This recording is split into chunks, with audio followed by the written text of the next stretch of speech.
see her move, and then I would see a shadow move behind her, which is just the yeah. back of her head. But it used to be kind of freaky for me. And so she Oh, is. Okay, and funny. we are live, and I missed that completely. Oh, way to go. Way to go. Start over. Start over. Okay, welcome everyone to Wine and Whiskey Wednesday with the Hot Ninjas. Cheers, everyone. Cheers. Yeah, I'm straight vodka this week instead of wine. Yeah, sure you are. Okay, so we have tonight, we've got special guests with us, Brittany and Stephen Brown from LedgerGurus. And I think it's going to be an awesome conversation. So I want to make sure that we have enough time to learn everything that we can from you. So we met, Brittany, I think we met the first time where Steve and I stalked you at QB Connect after you presented.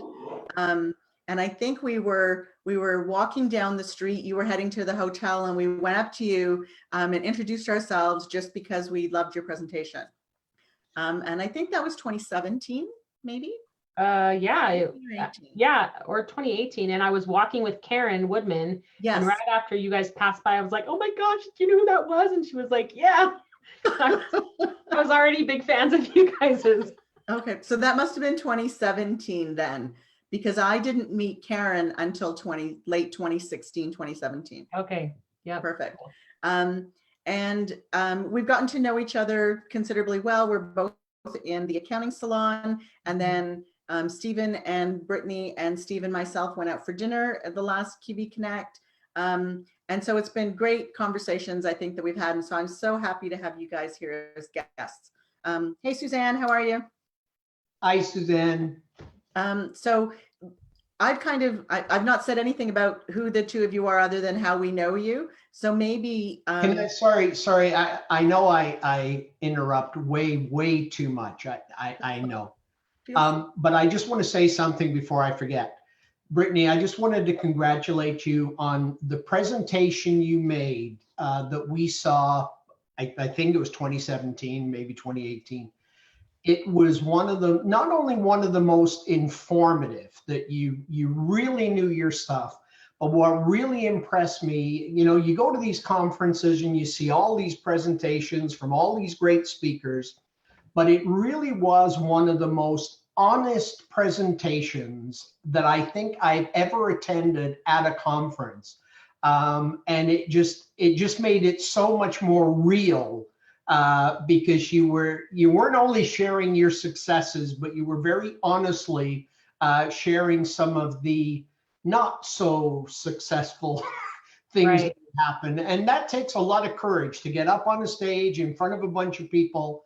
And I just thought it really left an impression with me. So I just want to congratulate you on that before we get through our whole evening tonight. So thank you very much for sharing that. It was awesome. Thank you. When Stephen asked me how it went, I was like, we cried together. That's how it went. We cried together. Yes, but we all related to parts of your story. Yeah. And that's why you connected with the audience. So yeah, absolutely. So let's start with, and I'll let you guys decide who wants to do what. But I'd like you to tell us a little bit about LedgerGurus is the name of your business. Tell us, I know Brittany, you were the founder, and then Stephen, you joined later on. Tell us a little bit about your business and your background and yourself. So I was the founder of the business, but Stephen was always kind of like helping me, lurking in the background, helping me with IT, which was always a very frightening thing for me. And I don't think I could have gotten off the ground without his help on that. And about 2.5 years in, when I was just overwhelmed with the realities of what I'd gotten myself into, I kind of was, losing my shiz in a very real way. And he basically had a great job at the time, well paying and, satisfying in every way. And I basically said, please, will you come and get paid nothing for a couple of years and put up with working with me? And he's made all the difference. So we've been in business about 5.5 years now. And we probably our biggest thing is that all of our employees work remotely. They're spread across the United States, and we operate entirely within that environment. And we have about 40 employees now, some of them part-time, some of them full-time. And we focus primarily on e-commerce. It's not that we only take e-commerce, it's that we focus our efforts on e-commerce when it comes to our marketing efforts, and where we really go deep on accounting stuff is all things that are related to e-commerce. So I'd love to hear Stephen add to that a little bit. I think that I'm the one who gets most of the airtime, but in reality, everyone at our company knows that he's the one who really runs the business. So, well, Brittany's the accountant. She's the CPA, and my background is kind of a twisted background, not twisted, just an unusual background. My bachelor's was in civil engineering. I spent most of my career doing enterprise software, particularly enterprise IT security software. And I got an MBA along the way and moved into more of the business side of software for about the last 10 years of my pre-accounting career. And yeah, Brittany's the entrepreneur who takes lots of courageous, crazy decisions, and I'm kind of more of the methodical man behind the machine. right. Awesome. Excellent. So I guess for those of you out in our audience who don't know them, they are husband and wife as well. It's not just coincidence that their last names are the same, because that does play a different dynamic as well. When you have two partners who, and we had an entire session on or episode on being related to your partner and what that other dynamic looks like. So, but one of the things that came out of that that conversation was that the two people who were partners tended to also have different strengths. And it sounds like that is certainly the case with you, that you complement each other with coming to the table with different strengths. Would you agree? Absolutely. Yeah, I would say, Stephen, when we first got started, would tell people I clear the forest and he builds the road behind me. Without him, I was basically building a house of cards that didn't really have any real legs. And without me, we probably wouldn't be as far ahead as we are right now. So I heard someone say once, and I completely agree, that the best partnership is one where one person has their heads in the cloud and the other one has their feet firmly on the ground, and they operate together. Absolutely. Absolutely. Great analogy. Okay. So you mentioned that you are 40 employees, 100% remote, and that you have a combination of part-time and full-time. And I think when we first spoke, so this is probably a couple years back, wasn't all of your team part-time? Yes. And now you have migrated to full and part-time. Well, let me clarify. This is the salesperson's perspective. We have us are full-time and one full-time person, and the rest are part-time. So we are, but well, there's Kim. Like, we have some of our Yeah, that's true. We have hourly. We have some people that are surging up a little bit on seasonally, but in general, there's most of the team works is about 30 hours a week. Okay. So we are now making our first real full-time, taking our real first full-time experiment where we are, evaluating how that works, and we're committed to a salary and all that kind of stuff. It's terrifying, but yeah, we are. It is definitely a newer initiative we're taking right now. Okay, so let's start with, there's two components really that I want to be able to focus on. One is remote and one is part-time. Okay. So let's start with remote. Have you been remote since the very beginning of your business? Yes. Okay. So what made you decide, you said you've been in business for about 5.5 years. What made you decide to go 100% remote? Because back then it wasn't something that people did. So you would have been on the leading edge of that business model. What made you decide to go remote? So that really started because of my unique history, that I had spent quite a few years as a single mom. That the entire reason I started LedgerGurus to begin with was because it became clear to me that the option was there for accountants to work from home. And I wanted to provide meaningful work opportunities to people who didn't have to leave home to do it, because I had spent so many years of my life needing that as a solution and not having it. So part of the reason why we were 100% remote is because the opportunity to be 100% remote was the entire reason why I was so passionate about it to begin with. Okay. Stephen, is there anything you would add to that? Yeah, I mean, when I left my job to go full-time LedgerGurus, I had I'd spent most of my career in larger companies. A portion of it was startups, but mostly in offices. So I had I initially had this mentality of like, oh, we got to get an office. Nobody's going to take us seriously if we don't have an office. And it took me about a year, and then I said, I don't ever want an office. I don't even want to think about an office, for a couple of reasons. I'd always had remote people in my companies. Enterprise software companies, usually your salespeople and sometimes your marketing people will be remote. And I do regular calls in the middle of the night to India or China with my job. But I don't know, as we got going, it was like, for me, it was partly the challenge of, can we create a really incredible company that's not physically co-located? And let's, I decided, because there's oftentimes a two-tier system when you have some office people and some remote. I just said, we're gonna all be on the same playing field. Everybody's gonna be working remote, and let's create the best culture and company that we can that's all remote. Excellent. Okay, so let's dive into that a little bit, if that's okay with both of you. And if there's something that I ask that you don't want to share, just tell me that.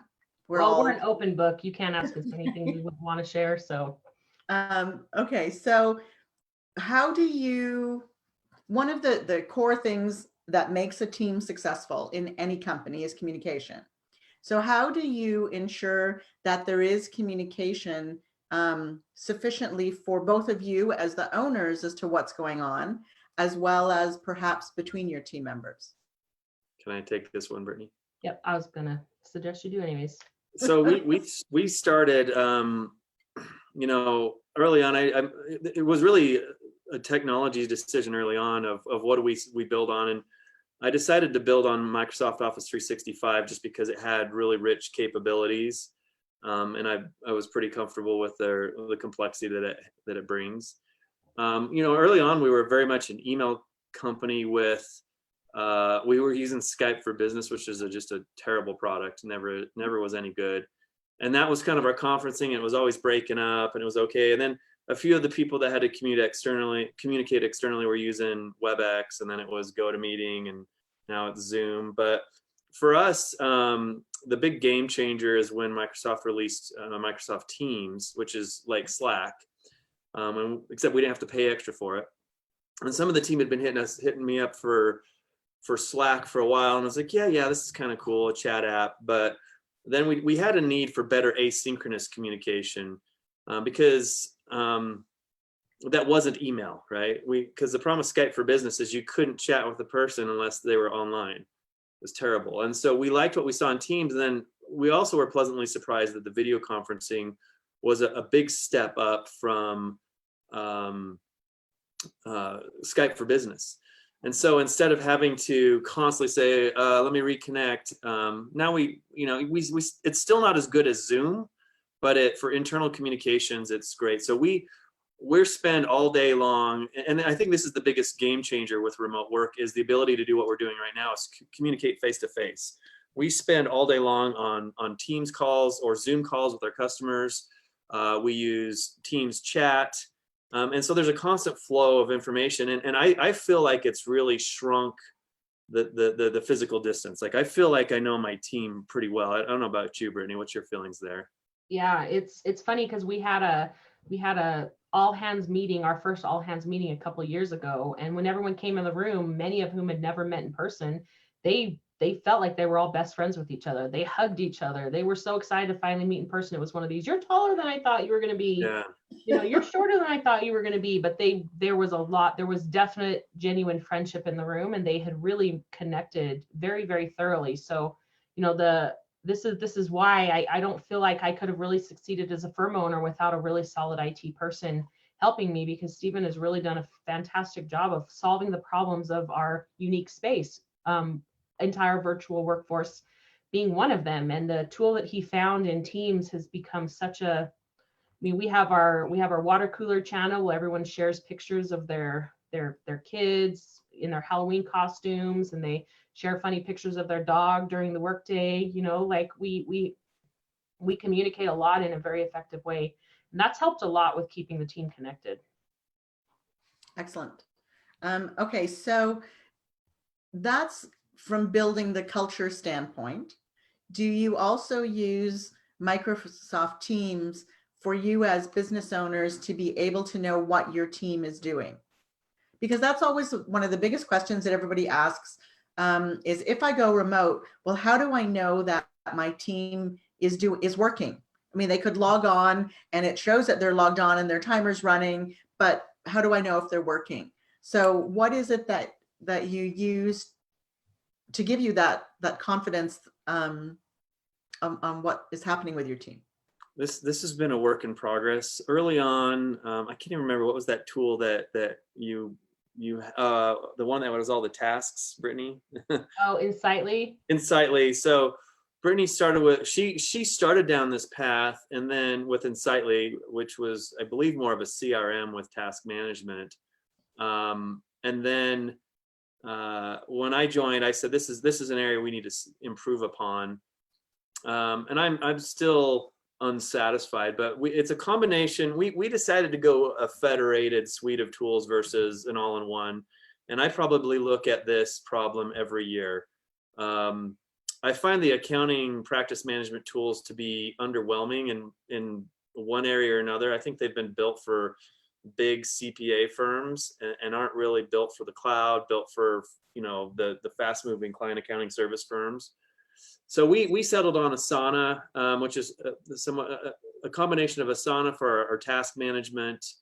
And it took us about a year or two to get people really bought in, but now they embrace it. So we use Asana for tasks. We use, for any of the value billers out there, we do track time, and we have a lot of hourly people. We used Harvest, even though we could get T-sheets for free. And it's just because Harvest gives us some really good budget tracking and some granularity, and the usability is really, really strong. So we use Harvest for time. We use a lot of the Office suite for the underlying flow of information. I'm trying to think what else, Brittany. Go ahead. I think Stephen's done a great job of talking about like the tools we use to kind of collaborate with, but I think also to your question of how do we know that people aren't just sitting down and claiming that they're working when they're not actually working, and which is a genuine concern when you're not able to just walk into someone's office and see what they're up to. So we budget track against our projects very aggressively, and we track admin time as well. So if somebody is like just letting their clock run, we would know, because if they want to get paid for their time is going in either one of two buckets. It's going in time against a client, or it's going in an admin bucket. And if we see that that proportional split unreasonable, then it's eliciting a conversation. But then on top of that, we have, beyond just our task tracking, we have a very I would love to say very mature. It's not very mature. It's very insightful, but it still needs to mature more, way that we track deliverables on a weekly basis with our clients. So, if a client if we're doing their books for them and they're an e-commerce client, then by the 5th of the month, this needs to have happened. By the 10th of the month, this needs to happen. By the 15th of the month, this needs to happen. And our teams are responsible to report out against any deliverables that are not up to date every single week. And so between us being able to see exactly where they're at on a project, how much time they're spending against budgets, and how much time they're spending on admin time, it gives us a lot of visibility into whether or not they're using their time well. Okay.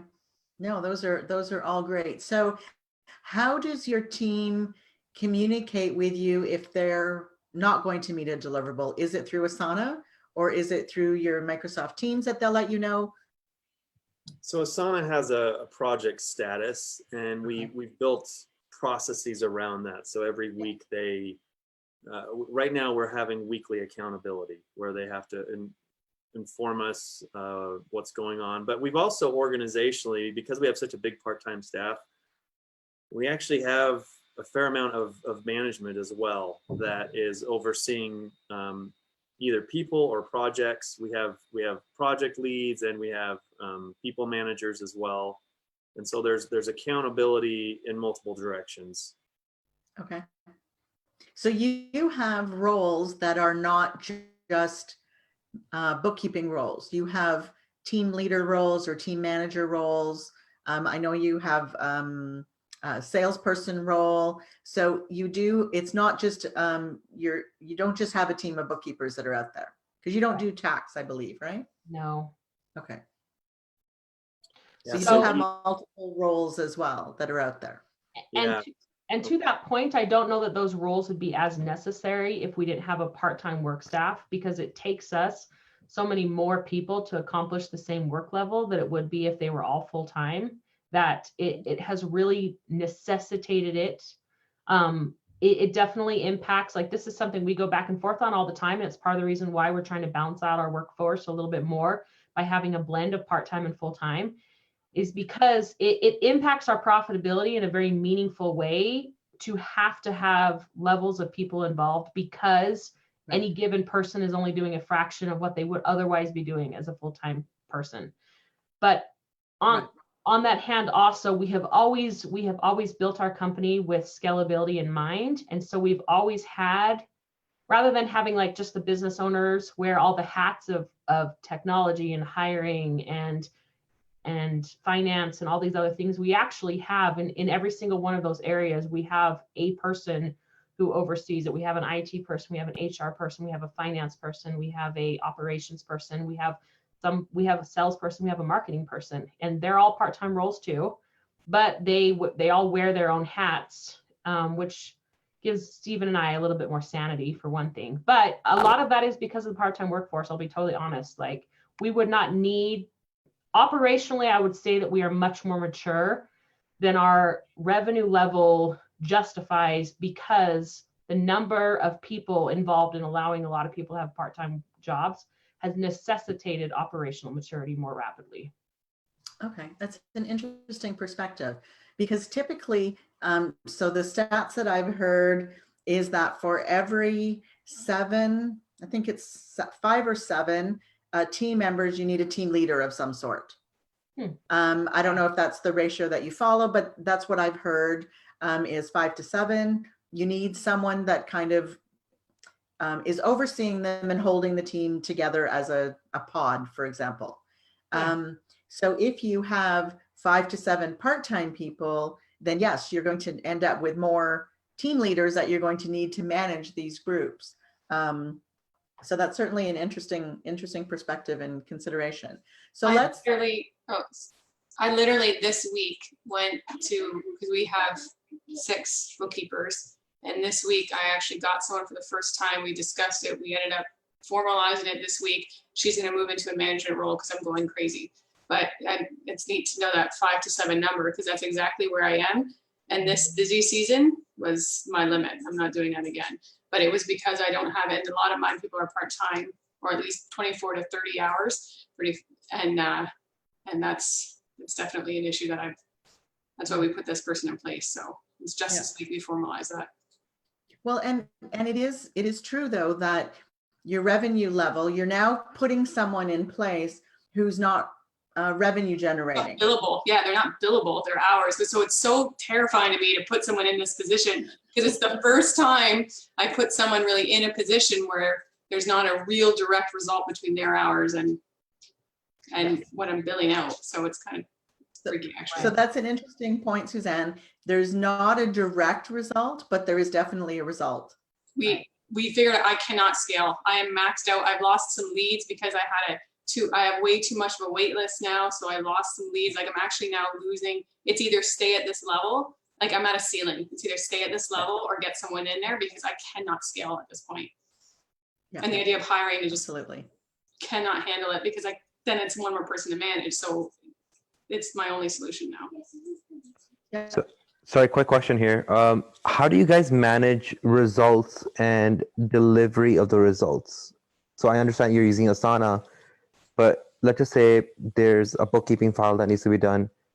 How do you identify what is the right KPI? Should it take 2 weeks? Should it take 3 weeks? Should it take a week? Do you guys go by that, or strictly by hours? So it kind of starts when we get the engagement with the customer, and this is a work in progress, but we're trying to get to where we've been moving, and it's taking us what I thought would be like a year or two effort. It's a multi-year effort, but the goal is to have standardized services that are probably defined by the services teams that the sales teams are selling. And when those engagements close, we know exactly what we've sold. Behind those services are defined deliverables, and these are the things we do around those services. This is the time frames that we deliver them. Those get reflected in our project management. Asana is our tool of choice, but whatever that tool is, they'll get reflected there. And so we want to see a strong linkage from beginning to end of what that is. And we're moving more and more to standardizing across processes and systems, so that the things that the business development team is selling is consistent with what's being delivered. But like I said, it's a work in progress, and it's really proving to be a multi-year effort. Yeah, when we first started doing this, the salesperson, who was me, I would go and I would talk to the client, and I would basically, yeah, we can do that, we can do that, we can do that. And when I would give them their proposal, it basically just summarized their pricing, right? And when I would hand it over to the team, I would basically say, do whatever they need you to do. Yeah. Well, then we ran into all kinds of issues with scope creep and unawareness around what was really trying to happen, and the onboarding would take longer than it needed to. Now, when we deliver a proposal to our clients, it outlines in a very detailed way exactly what services we're engaging in. That's actually not for the customer as much as it's for our team that then takes that from onboarding. It becomes a critical communication tool to our team of what their deliverables are and what the cadence will be on those deliverables. And then our onboarding team then takes that and they create the Asana projects, and they create they create the deadlines around it between onboarding and the service delivery team. But there didn't used to be a very close correlation between sales through onboarding into service delivery. That's something that we've really worked on in the last couple of years, and in large part because we realized a couple of years ago that deliverables was such a critical thing that we were missing. Sometimes we were doing books for our clients, but if they had access to QuickBooks, we were assuming that they were logging in and seeing what we had done, and all these other areas that we were not necessarily delivering to the client clearly defined deliverables showing them the quality of the work that we had done. And when we jumped onto our deliverable initiative a couple of years ago, it really changed the way that we were selling, and it really changed the way that we were onboarding, and it's made a big difference. Not that it's perfect, it's far from perfect still, but mostly because the salesperson, AKA me, just can't follow process to save my life. It would all be a lot better if Stephen was in charge of it.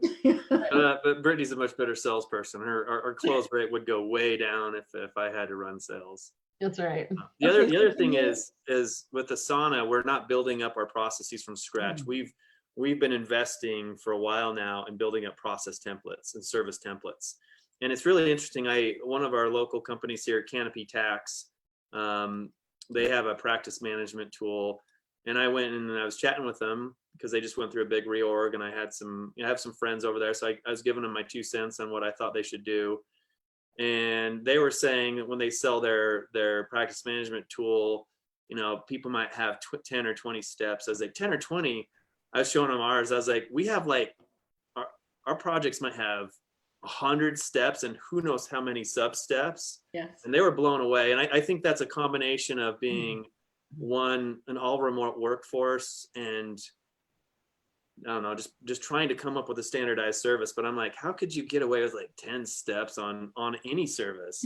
So we've really tried, and I think we lean towards more detail over time. I tell the team, like, don't go crazy. Like, the things that we care about are the end deliverables. But I'm like, you can put in whatever you need to into your process templates to get to that deliverable. And our teams are as time goes by, they're getting more detailed with the steps. Okay. Yeah. Any other questions? So Mikkel, I'm sorry if I'm pronouncing your name incorrectly, in our chat, says that she loves the conversation, which is awesome. That they're also completely remote as well, mostly part-time staff. And she said that to keep on track, they meet as a team once a week to discuss any projects that appear out of sync with where they think you should be. So can you tell me how, with your team being part-time primarily, how are you, do you meet on a regular basis, either virtually or in person? So we do meet very regularly, but not usually across the whole team. There's just too many people. The only meeting in person that we do is we do a business review quarterly where everybody gets on and we talk about the performance of the business as a whole financially, where we were against meeting our goals and the objectives and goals for the next quarter. And then we have a couple of all hands meetings each year where we train and we talk about vision and all that kind of stuff. Other than that, we really don't do all hands meetings or even get everyone on the phone. There's just too many people for that to be productive. But individual team members meet on a pretty regular basis. But the way that we actually do what you just described is through, well, I'll let Stephen kind of describe how we report on deliverables each week. Yeah, so with my background in software, I'm pretty well versed in Agile methodology. Scrum is kind of the methodology that we've been using internally for some processes. But if you're not for the people who aren't in the IT space, if you're not familiar with Agile or Scrum or any of these things, it's phenomenal, and I think everybody should learn about it. But the idea is, you only do what you need to do. You do it in short intervals. You meet regularly. And so, that's like a very quick overview, but it's like you identify the work, you break it down, you estimate it. We've used some of that methodology when we're building up, developing a service, but we've also incorporated some of those principles into our teams. And what I've generally told our functional teams, which tend to be smaller, anywhere from probably that range you said, 3 to 5. 8's kind of my sweet spot. I think that over 8 you start to get strained. But I tell them like meet only as much as you need to for only as long as you need to. And I really let the teams determine the cadence and the communication. And I've found every team's a little bit different. The smaller teams, they can get a lot done with just regular one-on-one communication or chat-based communication. The bigger teams will need to come together for more of a correlation. Okay. So can you just walk, so you've talked about, functional teams, and you've talked about, your service delivery team and your onboarding team. Can you tell us or give us an indication as to how many, what the teams are that you have? Yeah, we're a very matrix organization. So functionally in our service delivery team, we have 2 client teams. One that's our accounting managers that they're kind of the controller, owner of the relationship. And then we have a client accounting specialist team that support them with general accounting activity. And we started an initiative about 1.5 years ago to break out some service specific teams. So we have 4 of those. An eCommerce, a sales tax, an inventory accounting, and then an AP and expense team. And we're still, well into the, we revisit regularly, is the specialized route the way we should go? And everybody still says yes, just because what we found is we were asking too much of our teams to understand. So we've gone to that specialized route. Within those teams, we have kind of a layer of management. So that's kind of a team. We have an operations team, and then Brittany has her sales and marketing team. I think that's it. Did I miss anybody, Brittany? Yeah, and let me give a little more insight. So there's Stephen and I oversee sales and marketing, and then Stephen oversees operations and service delivery. So within operations, we have a director of service delivery whose responsibility is to staff all engagements, to address any client concerns, to renegotiate any budgets that need to be renegotiated, to train, hire, and fire people who are within that team. Obviously, our HR team does it, but she makes the final call about who stays, who goes, staffing decisions. And then she has a person who oversees, an accounting manager who oversees the manager team, and an accounting specialist manager who oversees that team. And then each of our individual specialization team is led by a team lead. And then they have additional team members on their team as well. And then we have an HR lady, a finance lady, an IT guy, and then my sales and marketing people, which, you know, I have a part-time salesperson. I mean, a part-time sales admin and a part-time marketing person. Wow. Okay. So the communication piece between your teams is fundamental. Right. It also sounds like so if you have an e-commerce client, for example, they're going to touch multiple teams. It's not that they have one bookkeeper and that's the only bookkeeper that they ever deal with, and that is doing the work from start to finish. So you've actually broken it out by functionality for a client as well. Yeah. Right. That And there's multiple hands. Yeah. There's teams of teams, right? Yeah. right. And you must have also, based on, you know, the different groupings that you've just talked about, do you have one person who would be on more than one team?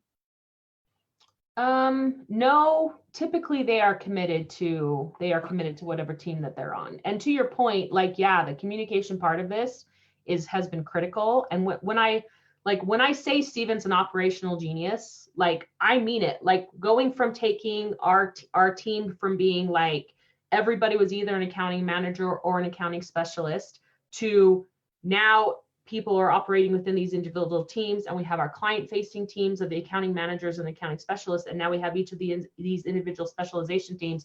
And any given, an e-commerce client is a great example. An e-commerce client that's large enough to have us also handle their AP does touch every single thing LedgerGurus offers. We're doing their AP by a team, a sales tax by a different team, e-commerce by a different team, inventory by a different team, and then they have a client-facing team that they interact with. Now, most of the time, the client doesn't even know or interact with any of those other teams behind the background. The only person the client sees is their client-facing team, which would be their accounting manager and their accounting specialist. Except for sales tax. Sales tax tends to be a service that operates a little bit more independently, like its own service. But every other team basically is lurking behind the background, getting their job done. In many ways, the accounting manager becomes a project manager as much as they're an accounting specialist, because they are coordinating the workings of all these different things. So to shift our entire organization that way, without losing any key clients and without having things fall through the crack left and right, in my opinion, was like a monumental operational undertaking that I don't know a lot of people who could have pulled it off. But no, absolutely. How did you communicate that shift to your existing clients? We didn't, we just did it. Yeah, like they didn't, I mean, all they saw was their client-facing team. So all of the stuff that was happening in the background, in many ways, it's the client doesn't even know that that's how we operate. Sometimes, like when we start off and we are working inventory and we're trying to establish inventory practices, our inventory team lead will probably like get on with the client initially, but all of that is coordinated by the accounting manager. And after that initial meeting where the inventory lead kind of educates the client on what we're going to need from them and how it's going to work, they may never see that inventory specialist again, or they may see them again, depending on what their needs are. But for the most part, the clients are not even aware that that's how we're operating behind the scenes. So for your clients, they still have one contact. Yeah. It's just that their one contact isn't the one that's necessarily doing the work. They're just coordinating all the work in the background. Right. The way we've liked to position it and early on, but I think we're actually doing it now, is like we're selling you an accounting department, right?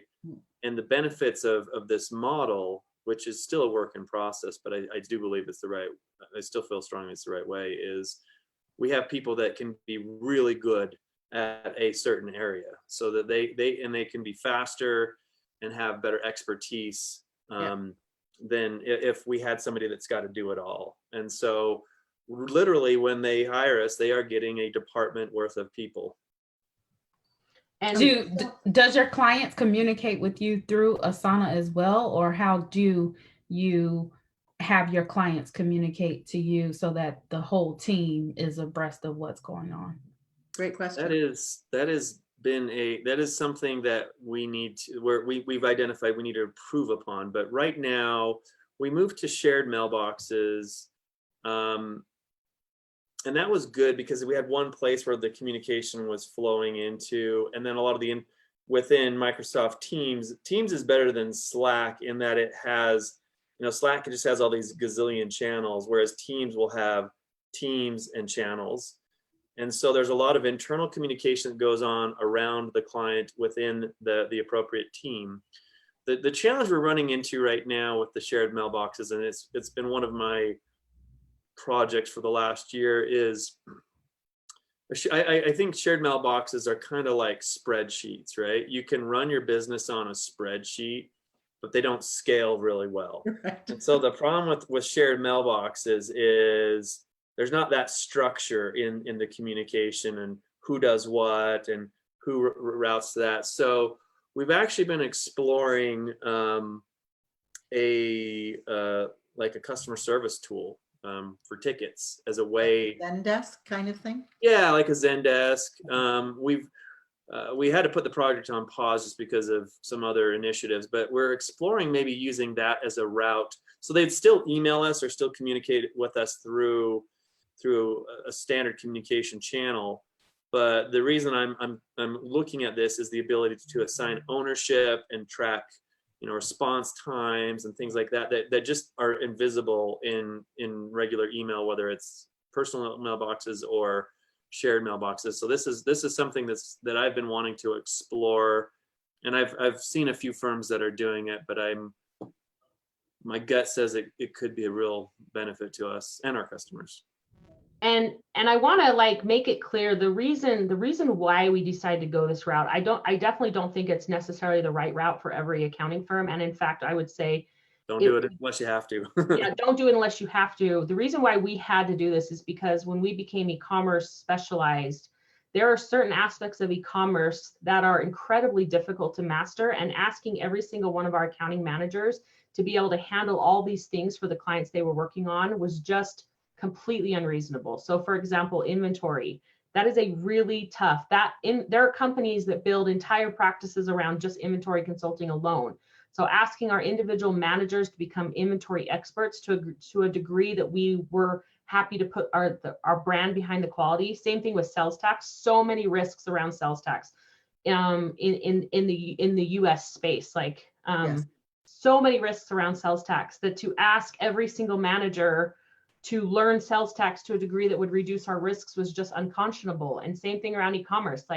We could maybe turn everybody into an Amazon accounting master with A to X, or maybe a Shopify master with some training, but our e-commerce team sees 15 different channels. I mean, eBay, custom websites, Etsy, Houzz, Wayfair, you name it, they see it. And so to ask our accounting managers to become experts on that, it was just it was just a situation that made no sense to us at all. Whereas now we have a relatively small group of people. I think our inventory team is 2 or 3 people deep right now, but they do the inventory for every single one of our clients. So they are true experts now on that. And they then add that expertise to every single engagement they win on. So we can get a much higher quality result, a much more consistent result for our clients. And we can become true experts in the space much more so than we ever could have if we were trying to take these really complex practices and teach it to everybody across the board consistently. It was just an insurmountable task. I mean, completely overhauling our entire team in the way we did was a huge insurmountable task, but teaching everybody in the entire organization how to be e-commerce experts in that way was even worse than that. I like to think of it as I think we think of it as a rock band versus an orchestra, right? A rock band can be amazing, but you don't have the richness and depth of sounds that an orchestra does. And the challenge with an orchestra is you got all these players, and we're trying to get them to play their part in conjunction, and that's where the process has been so critical, and still a work in process. Is I believe we'll get to a place where it's just beautiful music all day long. We hope. Yeah, we hope. That's the goal, right? That's right. So you have, so Megan asked the question in the chat, how big is the team overall? It sounds like a cast of thousands, which it does. But at the very beginning, and I think Megan, you joined us a little bit later, Brittany and Stephen indicated, they're a team of 40 right now. So can you tell me, or tell our audience, at what number of employees are you able to do that?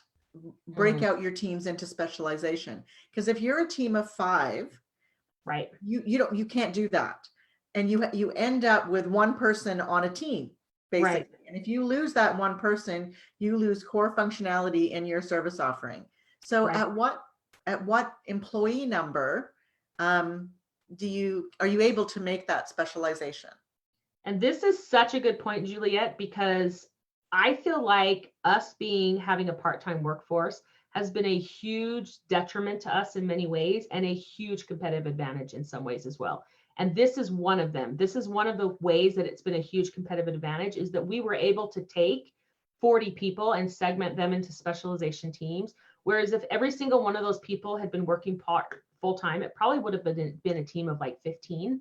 And there's no way we could have accomplished this with that group.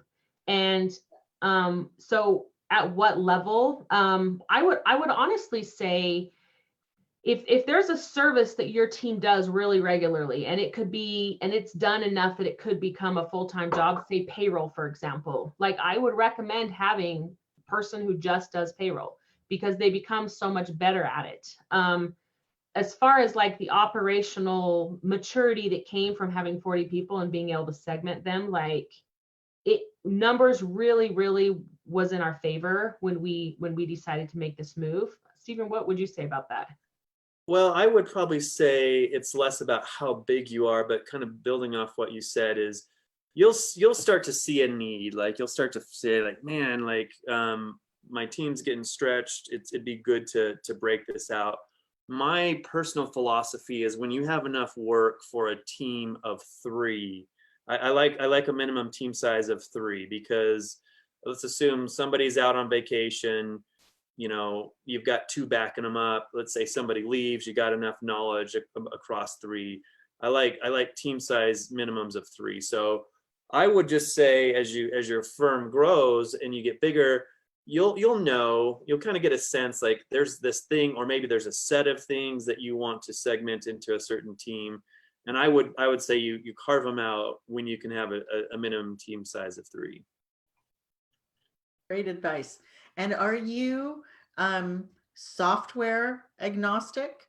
Do you handle, obviously your cloud-based software? Are you QBO, Xero, Wave, MYOB? I'm not sure what else there is in the US, or do you just focus on one piece of software so that you can standardize your process? We are a total QBO shop. Now we've worked with some Xero clients. We've worked with some NetSuite clients. We're probably more interested in supporting NetSuite right now than we are in supporting Xero, just because it allows us to move up the chain. I think Xero and QuickBooks are so interchangeable that there's really no reason for us to know both of those if we can make a good sell on why someone should shift over. Okay. But that's been a big part of allowing us to grow relatively quickly, I think, is that we go really deep on QBO. Every single one of our accounting people are required to get QBO specialized, and every single accounting manager is required to be advanced certified. And if we had to do that kind of level of training across multiple platforms, it would be a lot more challenging. Yeah, building off that note, early on we were QBO, QB desktop, Xero. It was like we would talk, we would look at anything. Yeah. And standardization helped. On part of the reason we specialized is if you think about all the apps, like in our AP and expense team, we have 5 apps that we regularly support. Two that are primary, but 5 on a regular basis. And so we've tried to narrow it down. I kind of think of it as a supply chain methodology where possible. Let's say app vendor A gets bought by big company X, and that's a terrible acquisition. I do like having some options. It is hard. It's a little bit hard in kind of the non-general. It's easier to do on the non-general ledger software to say, well, so this is our first choice and here's our second. But I generally want to say there's why do we have a second? What's the reason for it? And then, if something happens with app A, we can fall back on app B. Okay, great advice. And there's just so much consolidation that's happening Oh. among app partners. And I think it's only going to grow. Yes. And I think in the next 10 years, you're going to see so much. And, you know, my background in software, I know, like, doesn't always go well, you know? So like, Yes. you gotta, you know, even if we only have one solution, we still like try and stay up on what's going on with Xero, at least at a high level, because you just never know. And I've, you know, I had a company I worked for where we went through a rough patch with one of our releases, and it was an enterprise IT solution that it took us like a year and a half to fix it. We put some of our service provider partners out of business because they just couldn't survive the challenges. So as much as we love our partners, at the end of the day, they're not paying our bills, our customers are. So we have to, you know, I will love you, software vendor, until you know, don't do something good to me, and then you're dead to me, right? Yeah. Okay, so we've got a couple of other questions, and we've got about 9 minutes left, and we try very hard to respect everyone's time and finish at 9 o'clock. So one of the questions is, how do you document your processes and retain the knowledge within the company itself? So you've talked about Asana, that's where you're documenting, but how do you ensure that because that's all intellectual property that you guys have created. Do you have equipment that you provide to your staff so that it is on a machine that you own, as opposed to their own laptop that they're downloading documentation on? Yeah, I'll try and answer 2 for 1 here, because I see the next question. Early on, we were bring your own device, because it's like, well, we don't know what we're doing, right? And it's like, we're poor, we don't have any money. Bring your own. You got a computer, great, come work for LedgerGurus. Yeah. But my background is, you know, IT security, so I always had this itch. I was like, oh, it makes me really uncomfortable, even though most of our data is in the cloud. Some of it does, especially in the Microsoft world, it does live on the desktop too.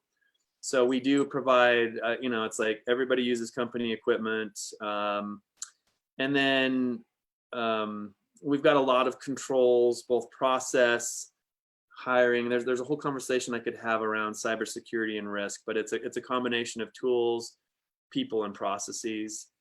And then on the documentation, you know, the process lives in Asana.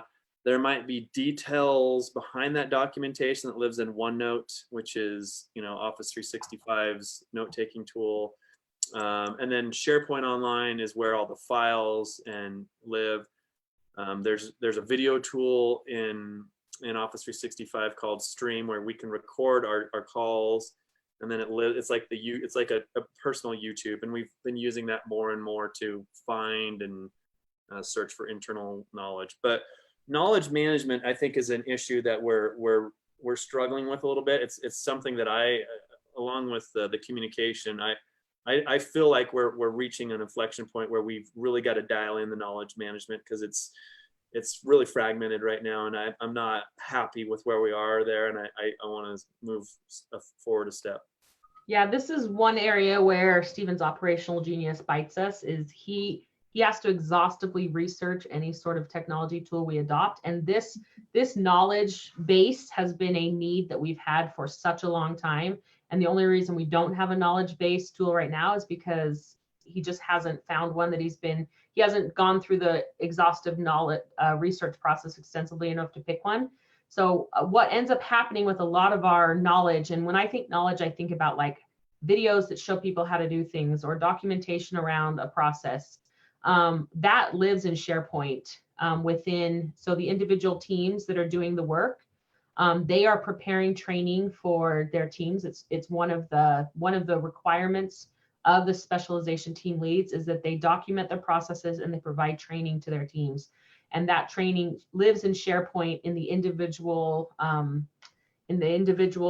specialization team portals for each one of them. So like sales tax, for example, has a whole folder that's just videos on how to do different sales tax related things, how to set up this tool, how to set up this tool, how to file this, how to register in the state, how to register in the state. We definitely need a much more exhaustive and systematic way of doing things, but this has not been a bottleneck for us yet because of the way that we operate. You know, we're not trying to teach everyone in the whole organization to become sales tax specialists. So we're able to rely a lot on SharePoint sites to be knowledge-based, but it's definitely a major weakness in our organization. I guess I'm going to dispute that comment, that you say that that is a weakness in your organization, but what you have just described, and it may not be in a a pretty format that is searchable and looks like a website or whatever, but you have so much more intellectual property and knowledge than I'm going to say 99% of the firms that are out there. That's probably. So I mean, I don't know how many firms that I've spoken to, and we've talked about what the processes are that they have internally, and they have, like Stephen said, they have a 20-point checklist for an entire client to do monthly bookkeeping. They've got 20 points, and nothing behind it. As you know, the item on the checklist is complete the bank rec, but there's no, or file the sales tax. That's one item, as opposed to having the knowledge behind it as to how to do it and how to complete it. So I'm going to dispute that that's a weakness of your firm. It just may not live in the format that you want it to, but absolutely miles ahead of anyone else. I think that's going to be out there. 99% of the people that are going to be out there. And Megan has a great comment in the chat on Facebook that Stephen may need to consult with other firms. So if you need another revenue stream. We've talked about that, but I tell Brittany it's like one business at a time. But if you need a change and you've already mastered all the pieces that have led up to where you are, you could leverage your time a little bit, create some training videos and sell your training videos as to how you set up your system. That is okay. true. So we've got about 3 minutes left. Any other questions that it's been a great conversation. I've absolutely, the comments in the Facebook chat have been how much the conversation has been beneficial. I agree completely. I think it's been a great conversation. Any last minute questions before I know I'm going to turn it over to Steve as well? I missed his quote last week, and so I want to make sure that I get his quote in this week. Audrey, you've got a question? Yes. And I know we only have about 3 minutes left, yes. But you have all of these part-time employees. I'm having the hardest time finding a part-time employee, whether someone's in between jobs looking for work temporarily or whatever the case may be. How do you find those part-time employees that work virtually? One of the things, and it was partly Brittany's desire to build a company for her, there is an untapped workforce of, at least in the United States, of moms, right? Who want to work, but they don't want to go in an office. So most of our team members are primary caregivers working around their children. Their children are in school. Sometimes they're in the background a little bit. And I think that's one of the biggest untapped workforces out there. And there's some incredible people, Big Four experience, top degrees. They want to do work, they just don't want to go into an office. And so we've created an environment that is very friendly to that type of employee, and we attract. I can put out a listing and get 100 people apply. And part of it's the reputation. People start to kind of get the word out there, but I don't know. We don't have a problem finding people now. It's at least that type of person. Okay. And Suzanne, I think your workforce is similar. Yeah, everyone, because I built it to work around my family, and then when I naturally got people, they were people in my circles, and that's who I knew because that's where I was, and then it kind of branched out from there. So everyone is a primary stay-at-home, and that's the only reason my hours have climbed is because we've grown together a little bit. So all of our kids are now older, so all of us are now working more hours. But yeah, it totally grew around that. So every one of them, and when I asked them when I need to look for someone, I asked people to touch their network, and the last girl that I hired has a full degree, just like Stephen said, and she just wanted to work from home, and so therefore but then I can't be critical when they want to like take a day to go to their kids' class trip, because that's the exact point. So we just had to work around that kind of. Absolutely. Build systems that complement that, I guess. Yeah. Excellent. Okay, so thank you so very much, Brittany and Stephen, for sharing, taking the last hour, sharing your expertise, what you've built, and what works for you, what doesn't. We are so grateful to have both of you join us tonight. I hope that that based on the feedback from our audience, it's been valuable. We tend to have a lot of people watch live afterwards, or watch not live but after the fact. So I hope that that everyone in the audience has gets as much value out of it as I have over the last hour. Thank you. And I'm going to turn it over to you, Steve, for your quote to end us off for the evening. Sure, I will be quick. Yeah, it was an awesome session. We're going to have to get you guys back if you're willing. We didn't even touch on training, like how do you guys train a remote team? And I'm sure there was other things we could have talked about. So it was fantastic. Thank you very much. And I do have a quote this week. I apologize. It's a little more lengthy than usual. It's actually from Thomas J. Watson, who Stephen may know who that is. And I thought it might be appropriate. So the quote goes like this. Would you like me to give you a formula for success? It's quite simple, really. Double your rate of failure. You are thinking of failure as the enemy of success, but it isn't at all. You can be discouraged by failure, or you can learn from it. So go ahead and make mistakes. Make all you can, because remember, that's where you will find your success. Excellent. Excellent. And a great quote to end off for us. So thank you all very much for joining us for another Wine and Whiskey Wednesday. Thank you, everyone. Have a fabulous week, and we'll see you next week. Take care. Bye-bye.